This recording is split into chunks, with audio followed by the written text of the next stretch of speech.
Good afternoon, everyone. We're convening the Committee on Transportation and Culture and Arts on our 3 p.m. agenda here in State Capitol Conference Room 224. We have, just for everybody online watching and in the room, several agendas. We're going to begin with our 3 p.m. agenda, which is an advise and consent. For everybody who is online seeking to testify, what we'll do is we'll go through the submitted testimony.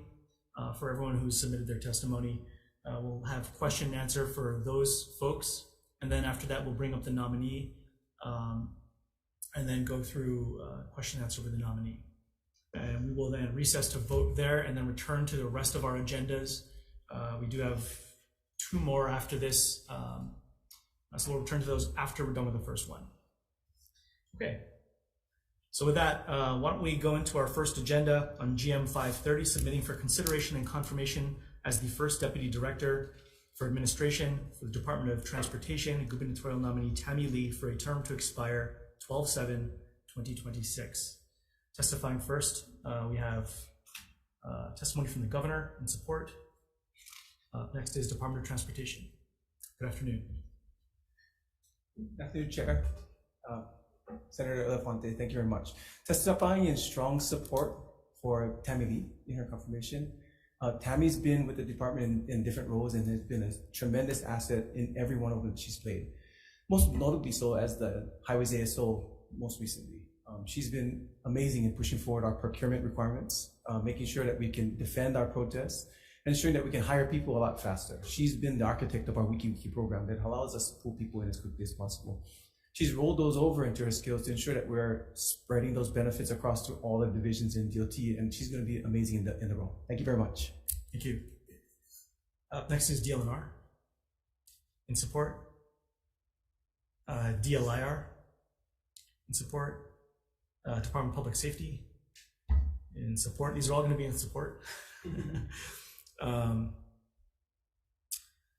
of Budget and Finance. Department of Human Resources Development, State Procurement Office, DOTAX, HPHA, Department of Ag, DOT Airports, City and County of Honolulu Department of Transportation Services, Capital Consultants, Hawaii Harbor Users Group, Matson Navigation Company, it's out of order, ETS, Hawaii Think Tank, General Contractors Association, Young Brothers, Ohanasoft, Hawaii Longshore,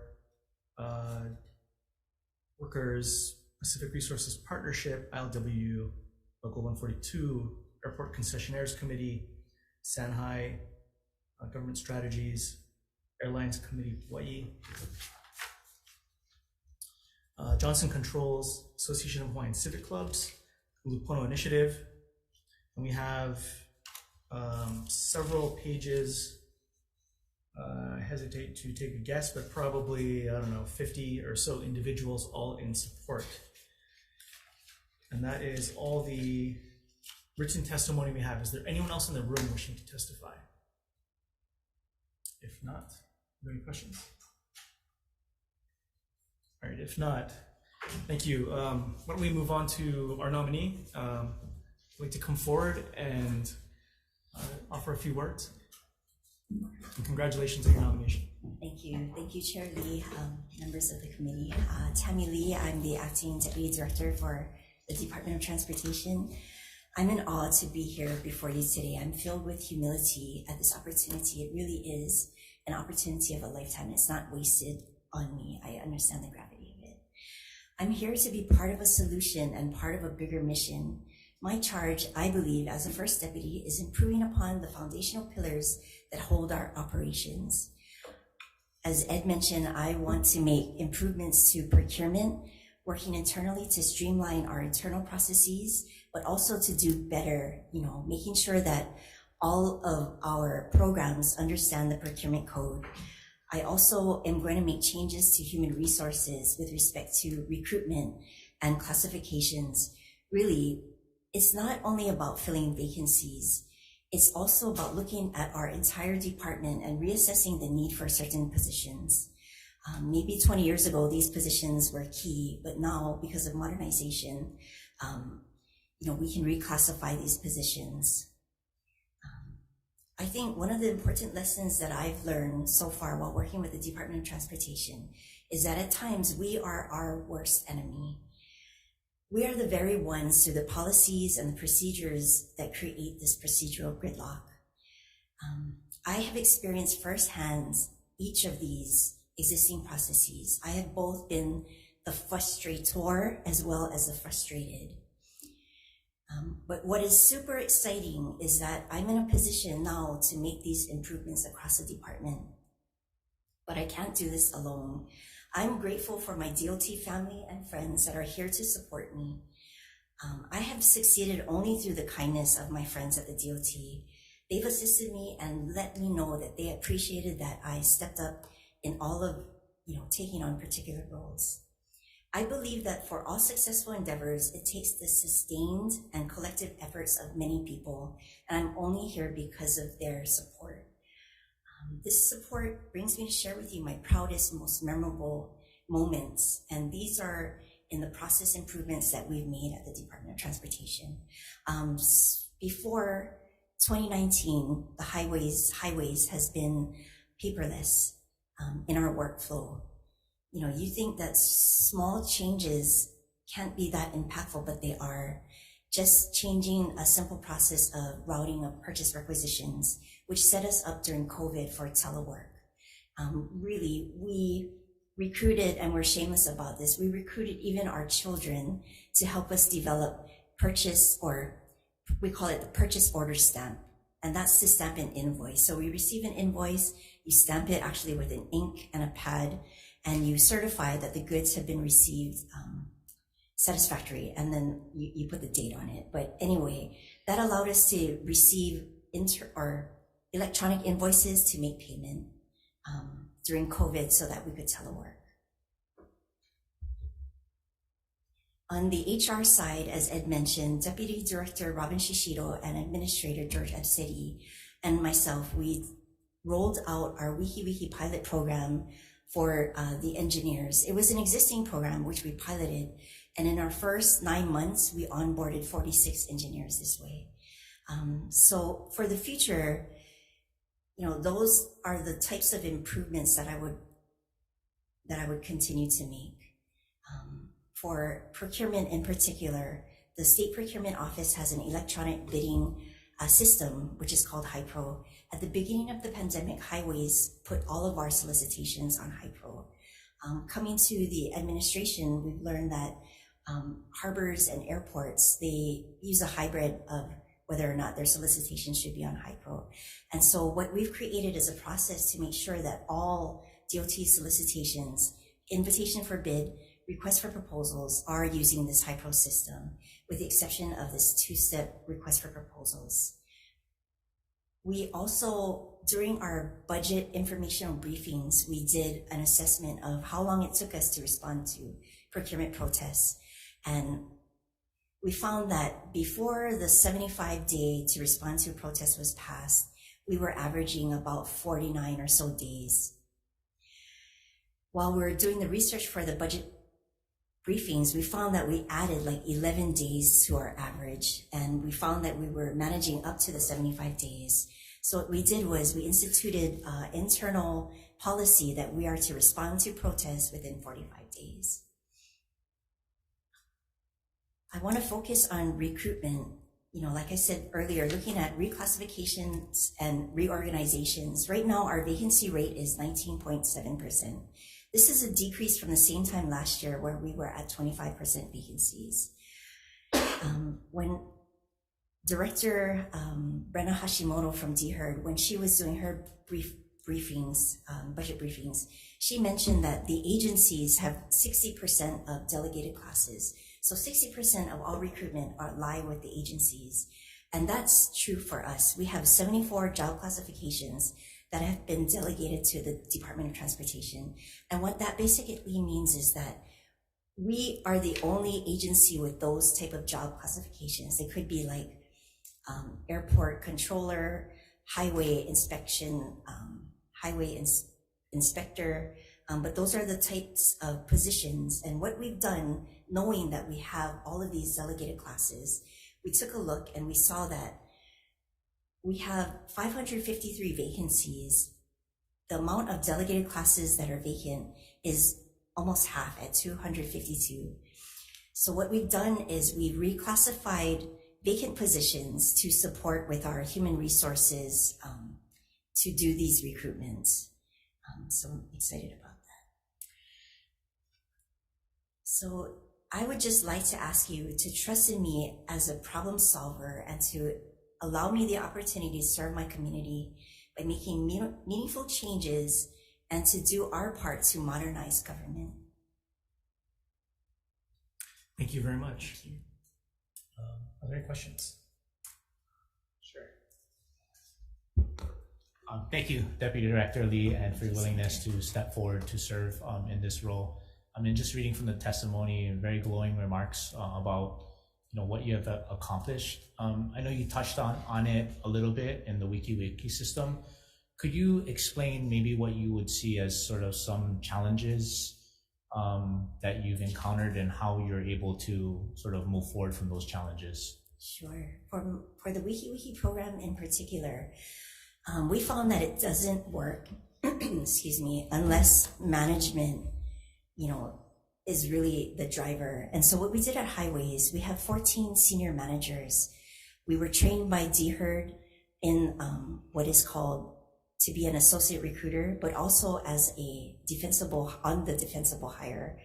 And I think the challenges for us, really, there wasn't any. The beauty of WikiWiki is you don't have to wait for a list of eligibles.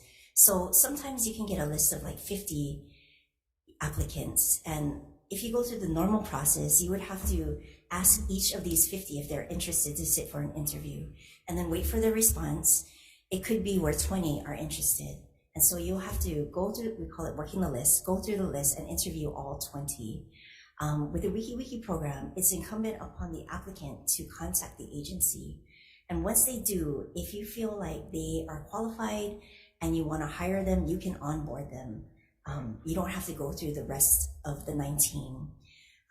But so I can't say that there are any challenges. I think for an agency to pilot a program such as this, it has to be an understanding that buy-in from the management, and it has to be run, I think, from that top level, keeping the human resources side, I wouldn't want to say at a minimum, but because of the processes and the streamlined way, it would be where you would get support from management.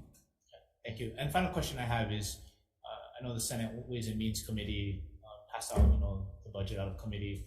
I'm just looking at some of the highlights for DOT, and one of them, I wasn't quite sure of this, and I'll just ask you since you work in this field, is 1.375 million for the Google Safety Analytics Program. Are you able to share a little bit about what that program is? I am, I was involved in the procurement of it, so that's mostly what I can talk to.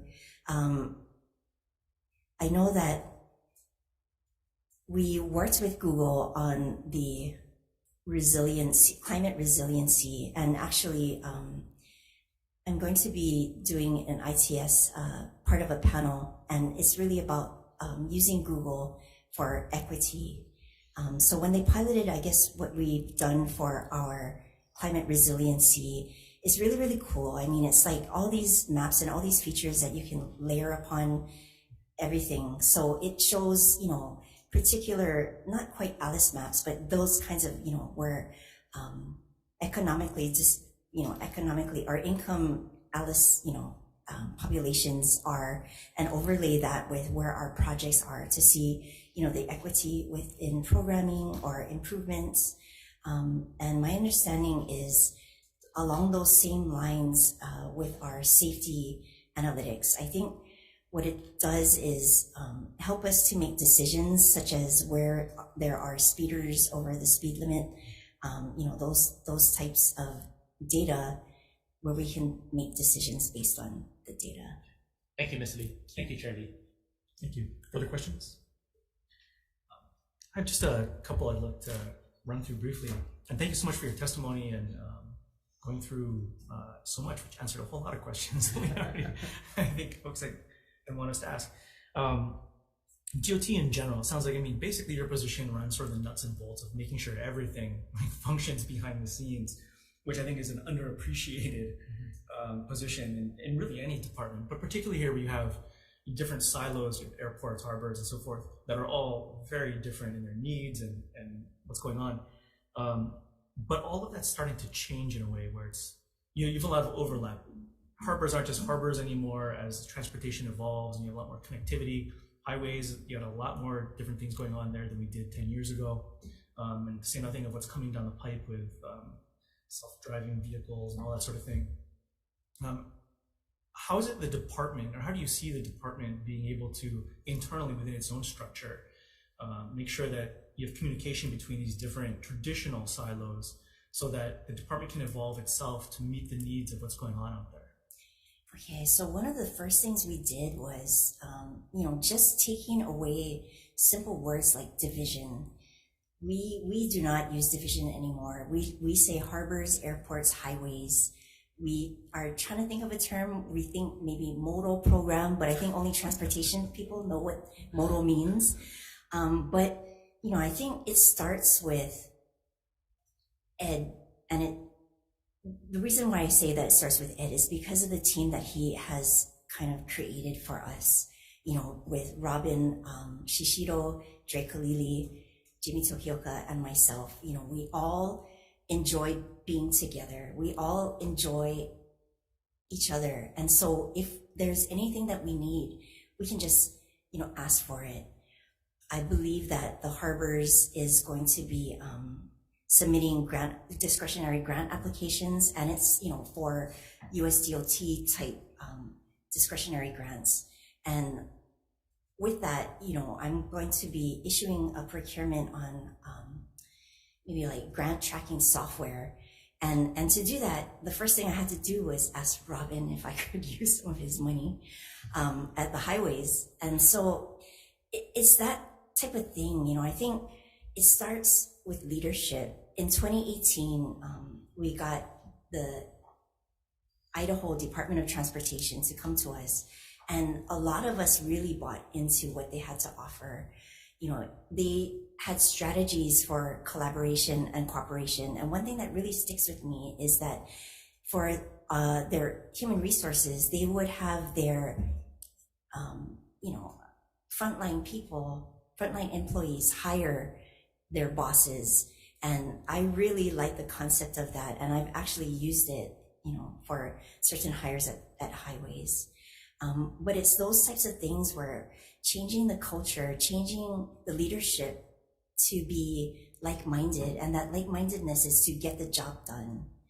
Really, I mean, working for Ed, we do that, get the job done. So it seems. Yes. Before I go on, any other questions? Yeah, you briefly mentioned telework. What's the, a lot of that just had to happen during COVID. What's been the adjustment now that we're into a, post-COVID world? Okay, so in 2021, we developed this highways interim telework policy, and we carried it over to apply department-wide, and we've kind of made some positive revisions to it. I did a quick poll, and for harbors, we allow 15 to 20%, or not allow, 15 to 20% of our employees telework. For highways is 13%, and for admin is 14%. And to answer your question, Senator, what we include in our telework policy are expectations for the employee, for the manager, and for the supervisor. And what we say is you are only eligible if, because you get past the hurdle of who can, like line field people aren't allowed to telework because their job function is to work in the field. But for those that generally pass that threshold, it is about performance tracking, and they're eligible only when their performance hits the mark and their supervisor, is satisfied.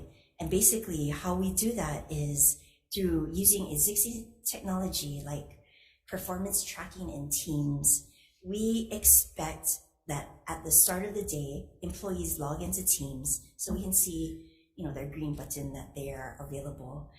And throughout the day, to ensure work performance, it's like a collaborative, not micromanaging, but checking in, but always sharing the day-to-day chat. So the expectation is if the supervisor or other employees start a chat on Teams, that the response is, quick. But we also use metrics to measure effectiveness of employees teleworking. For us and project delivery, it's tracking through the success or making sure that the projects are on schedule. So if they begin to slip, their manager or their section head should call them back, and make sure that they get their project on schedule. For me, personally, with our fiscal office, when the state is going through their ACFR or annual comprehensive financial audit, we call everyone back because it's all hands on deck, meeting with the auditors, having that in-person collaboration to reconcile statements. But also another example with the fiscal office is the financial management system. During COVID, it was mostly doing discovery and workshops using Teams or using Zoom. When it became kind of safe to come back to work and the consultants would fly in, we would mandate that every in-person meeting would have to be attended by the employee by returning to work to attend. But it's those types of,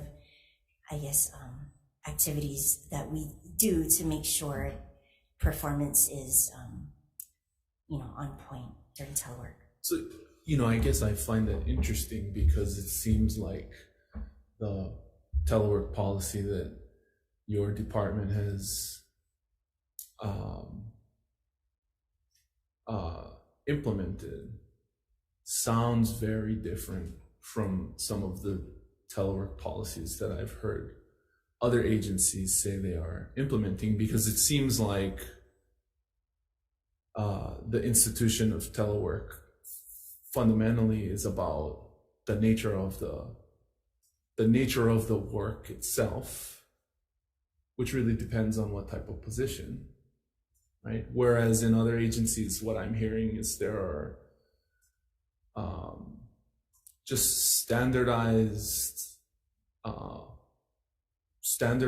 workflow parameters that are being put in place, and the reasoning that has been given by some other agencies is so that there's uniformity and fairness across divisions. You guys don't even use divisions, but it seems like in some of these other entities, the telework itself is causing division.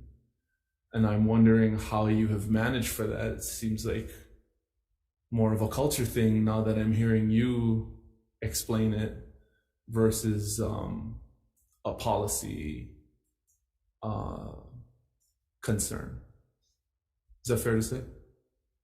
Yes, I would say so. I think it's really incumbent on the managers and the employees and the section heads or the supervisors to make sure that, well, for the managers and the supervisors, that it is implemented equitably. So I gotta be honest, it sounds like it's incumbent on the deputies and the directors to decide to institute this type of work environment, and that may be what causes that to matriculate down into the organization.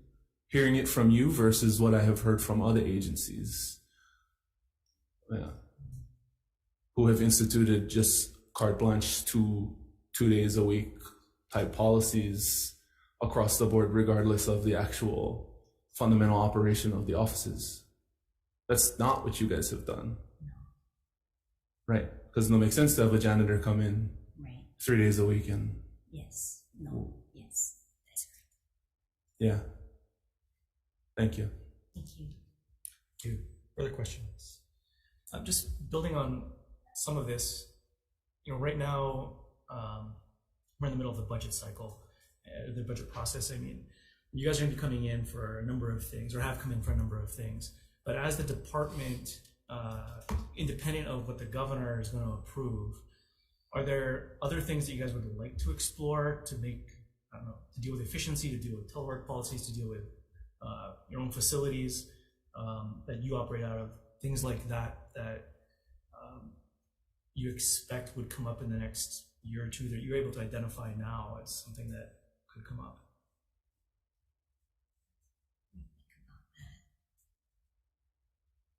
In other words, is there like an obvious wish list for how to?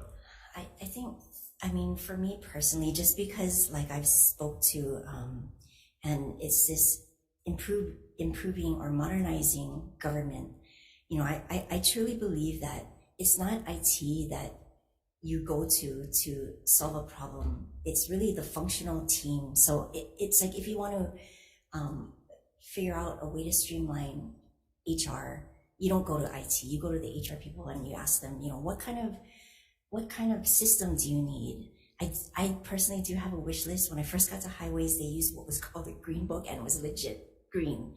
And what they would do is, I don't know, they would do like an action in the HRMS system, and then they would record it in this green book. And I asked, you know, do you ever like go back to this green book to figure out what you did? And they were like, no, we don't. So I said, that is definitely going to be abolished. Like, why are we even doing that? And so if I could say a wish list, it would be on items to modernize processes through technology. So I guess building on that, there are some limitations obviously with resources and everything else, but for you guys who seem to be, just I think building on Senator Kehokulole's comments, you guys seem to be doing things a little bit differently than a number of other departments. And granted, DOT is almost entirely special funded to begin with, so it's a little bit of a different budget process generally for you guys. But is there anything else that kind of distinction between other departments, other challenges that creates for you, being almost entirely kind of your own separate little specially funded operation? I wouldn't say challenges. You know, I think based on our needs, we do things, and I don't mean it like that. I mean, I think if it's something that we are in need of, like say revenue bonds, then we'll, you know, in support of our CIP program, we'll do that. Like Ed has been really, really successful and a champion at getting redistribution funds from Federal Highways Administration. Last year we got, I think it was 99 million or 90 million from this redistribution. So, I mean, I guess maybe with regards to appropriations.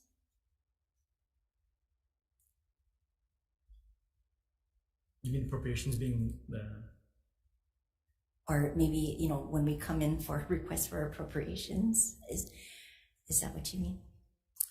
Yeah, I guess what I'm fundamentally getting at is operationally within the department, are there other things that, because some departments can move money around in ways that you guys cannot because there's restrictions on funding, things like that. Are there challenges that places where you see opportunity that we can help with in the next couple of years in that respect? Or is it okay? Is everything fine? Well, I mean, I need to think about that a little bit more. I'm sure there is a wish list that I just can't recall right now, but if I can get back to you. Sure. Anything else for the moment? Otherwise, I think a lot of the policy questions that are out there, I think we'll dive into, I'm sure, when the director's up in a week or two. But for the most part, I think operationally within the department, you guys seem to be doing pretty good overall. So I really wanted to say thank you for stepping up to the plate and putting yourself in a position to take on that challenge. Thank you. So mahalo. All right, if there's nothing else, why don't we recess?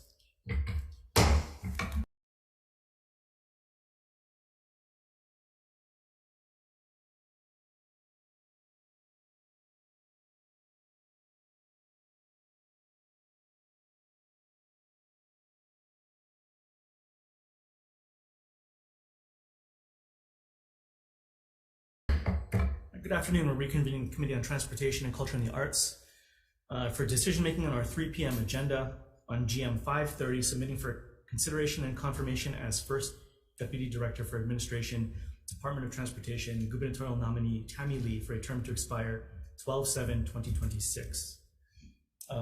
Having gone through the hearing process, appreciate the testimony that was submitted from everyone who chose to participate, as well as the nominee who took the time to come down prepared and make her statements.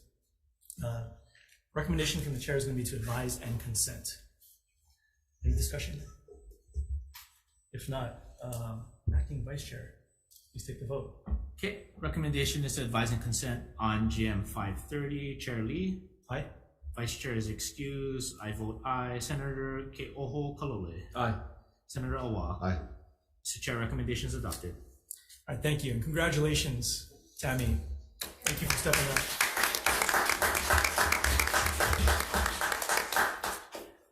So that's it for the folks still paying attention here. We do have some decision making on 2 other agendas. So what we're going to do is close out our 3 p.m. and we'll go into our 3:01 p.m. agenda. And we have, 2 3:01 p.m. agendas. Why don't we take a quick recess first? Recess.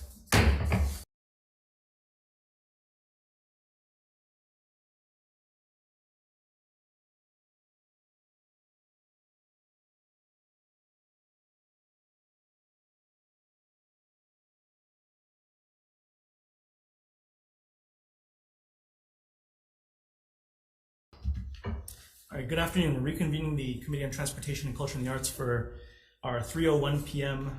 Agendas. Up first is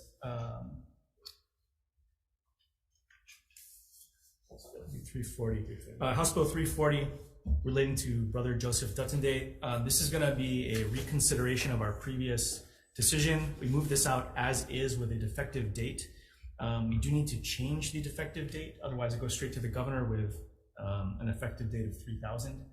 So we're going to be voting to reconsider our previous action on this measure, and then voting to pass this with amendments, which would amend the effective date to 2050. So we can send this on for further consideration and not straight to the governor with a bad date. So any discussion? If not, with amendments. Vice Chair, please take the vote. Okay, Chair Lee. Aye. Vice Chair is excused. I vote aye. Senator Ke'oho Kalole. Aye. Senator Awa. Aye. Mr. Chair, recommendation is adopted. Thank you. Okay, let's go to our next agenda. We had 2 GMs, 570 and 571, and 2 SCRs. So up first is GM 570, submitting for consideration and confirmation to the Medical Advisory Board, gubernatorial nominee Bertram Providence, MD, for a term to expire 6/30/2027. Recommendation is going to be to advise and consent. Any discussion on this?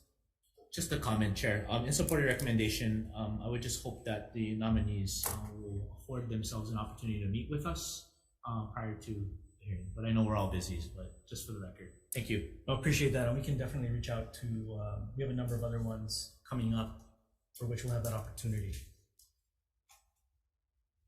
Okay, if nothing, recommendation is to advise and consent on GM 570. Okay. Of the 4 members present from TCA, are there any no votes or votes with reservations? Hearing none, Mr. Chair, recommendation is adopted. Thank you. Moving on to GM 571, submitting for consideration and confirmation to the Medical Advisory Board, gubernatorial nominee Brent Burrows for a term to expire 6/30/2027. I'll be moving with the same recommendation to advise and consent. If there's no discussion, Mr. Chair. Okay. Of the members present from TCA, any no votes or votes with reservations? Hearing none, recommendation is adopted. Thank you. Moving on to SCR 178, requesting the governor to establish a 2023 Asia Pacific Economic Cooperation Hawaii Delegation Team, and SR 122. I want to move this forward with some amendments, recognizing that DBED's testimony on this was we obviously can't do this if there's no interest from the private sector, so we want to reframe the resolution to encourage local companies and industry partners to consider participating in APEC, and should there be a level of interest that is generated that DBED finds sufficient to warrant participation, then to move forward at that time. Any discussion on this with minutes? Yes. If not, Vice Chair. The Chair's recommendation is to pass SCR 178 with amendments of the members present. Any no votes or votes with reservation? No vote. No vote for Senator Awa. Mr. Chair, recommendation is adopted. Thanks. Then SR 120. Oh yeah. SR 122 as well. Same. Okay, I took it separate. Sorry. Okay. With amendments on SR 122 of the 4 members present from TCA, any no votes or votes with reservation? No vote for Senator Awa. Mr. Chair, recommendations adopted. All right. Thank you very much. Thank you, everybody. We are. We're adjourned.